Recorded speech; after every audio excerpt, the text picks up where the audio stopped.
गौतम बुद्ध की जीवन कथा। गौतम बुद्ध न ही इस जगत के निर्माता थे और न ही कोई भगवान।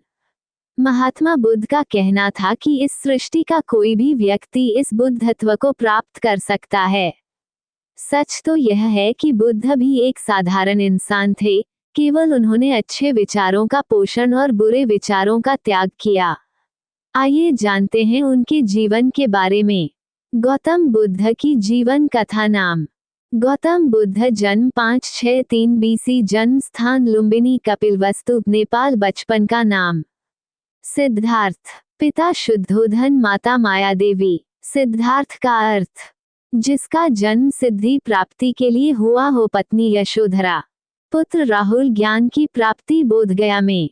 प्रथम उपदेश सारनाथ में। मृत्यु 483 BC, 80 वर्ष की आयु में।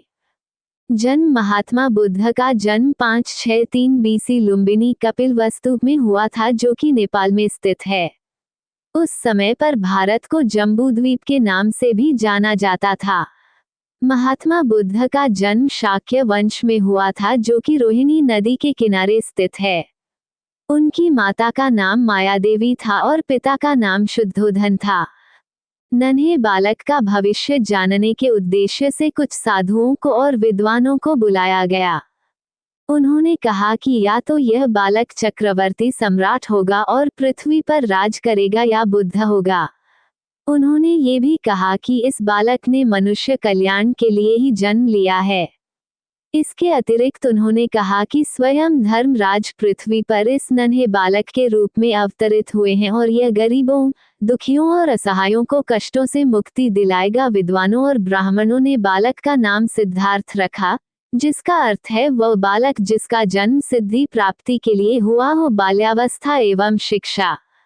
बचपन से ही सिद्धार्थ को बौद्धिक और आध्यात्मिक विषयों में बड़ी रुचि थी। गुरु श्री विश्वामित्र ने उनको वेदों और उपनिषदों की शिक्षा प्रदान करी। उन्होंने राज्यसभा की बैठकों में शामिल होकर शासन कला की शिक्षा ग्रहण करी। गौतम बुद्ध सिद्धार्थ बाकी सभी बच्चों की तरह चंचल नहीं थे। वे बाकियों की तरह शरारत नहीं करते थे। वे वृक्ष के नीचे बैठकर दुनिया की चिंता किया करते थे।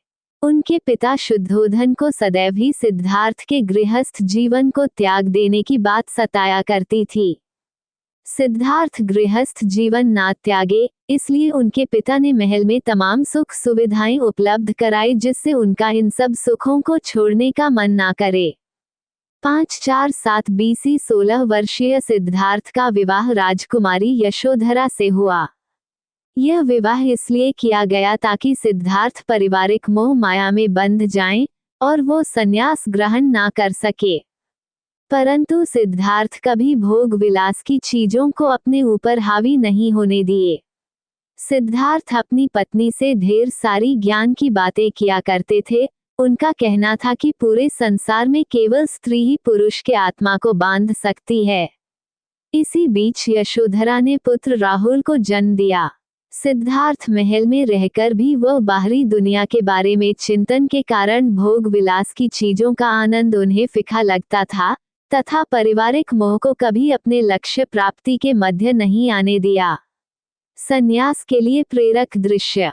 कभी कभार सिद्धार्थ महल के बाहर घूमने के लिए निकलते थे ताकि वो दुनिया देख सके। एक बार उन्होंने रास्ते पर चलते एक वृद्ध कमजोर व्यक्ति को देखा जो झुककर चल रहा था। उसकी आंखें धंसी हुई थी। ये दृश्य सिद्धार्थ के मन को काफी विचलित करने वाला था। इससे उन्हें दुनिया की दुखों का अंदाजा हो गया। फिर उन्होंने एक बीमार व्यक्ति को देखा जो दर्द के कारण चिल्ला रहा था। उसके शरीर कांप रहे थे। तब उन्होंने रोग क्या होता है इसे जाना। इस दृश्य से वो काफी दुखी हुए। उन्हें सभी भोग विलास की चीजें व्यर्थ लगने लगी। कुछ दूर और आगे जाने पर उन्हें एक शव दिखाई दिया जिसे 4 लोग कंधे पर रखकर ले जा रहे थे और उसके परिवार के लोग विलाप कर रहे थे। इस समय उन्हें जीवन और मृत्यु का ज्ञान हुआ। उन्होंने जाना कि जो व्यक्ति जन्म लेता है वह एक समय मृत्यु को भी प्राप्त होता है। तब उनके मन में विरक्ति की भावना उत्पन्न होने लगी। उन्हें सारा जीवन नीरस लगने लगा। थोड़ी दूरी पर उन्हें एक सन्यासी दिखाई दिया, जो सांसारिक मोह माया से दूर प्रसन्नचित वाला था, मानो वह सारे दुखों से पार जा चुका हो। इस दृश्य को देखकर सिद्धार्थ ने संकल्प लिया कि वह इस मोह माया को त्याग कर संन्यास ग्रहण करेंगे। उसी रात्रि सिद्धार्थ ने अपने पत्नी यशोधरा और पुत्र राहुल को छोड़कर सत्य की खोज में जंगल में चले गए, ताकि दुनिया में सुख शांति स्थापित कर सकें। सिद्धार्थ परम सत्य और शांति की खोज में गया के समीप उर्विल के जंगलों में पहुंच गए। वहां उन्होंने 6 साल तक कठोर तपस्या की, परंतु उन्हें ज्ञान की प्राप्ति नहीं हुई। तपस्या के दौरान उनका तेजस्वी शरीर नर कंकाल बन गया, मानो मृत्यु उनके समीप हो। तभी जंगल के पास रहने वाले चरवाहे की बेटी सुजाता ने सिद्धार्थ को खीर खिलाई, जिससे उनके शरीर की खोई हुई शक्ति का वापस संचार हुआ। फिर सिद्धार्थ ने कठोर तपस्या का मार्ग त्यागने का निर्णय किया। 528 बीसी पूर्णिमा की रात 35 वर्षीय सिद्धार्थ को पीपल के पेड़ के नीचे ज्ञान की प्राप्ति हुई। उस पीपल के वृक्ष को बोधि वृक्ष के नाम से जाना जाने लगा, तथा गया में स्थित इस स्थान को बोध गया के नाम से जाना जाने लगा। महात्मा बुद्ध के उपदेश। महात्मा बुद्ध का उपदेश मानव जाति के हित के लिए था।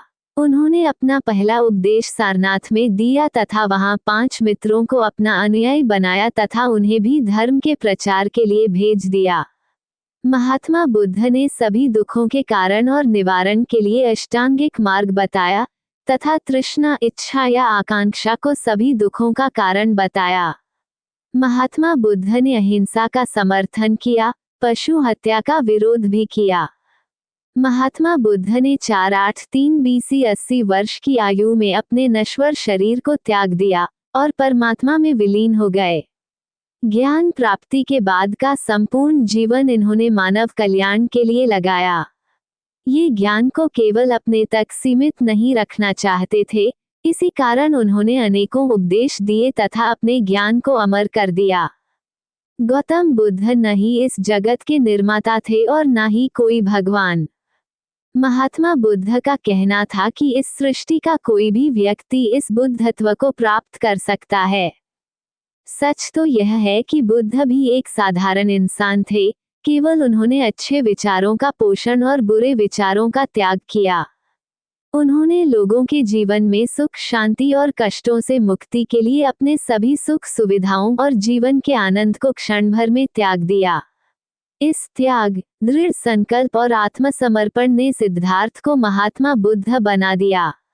इस सृष्टि पर महात्मा गौतम बुद्ध मानवता और मानव जाति के उन्नति की पराकाष्ठा उच्चतम अवस्था है। दोस्तों, आज का वीडियो यही तो था। आशा करता हूँ कि हमारा वीडियो आपको अच्छा लगेगा। अगर हमारा वीडियो आपको अच्छा लगा तो चैनल को सब्सक्राइब करें, शेयर करें, लाइक करें, कमेंट करें और अगले वीडियो में मिलेंगे।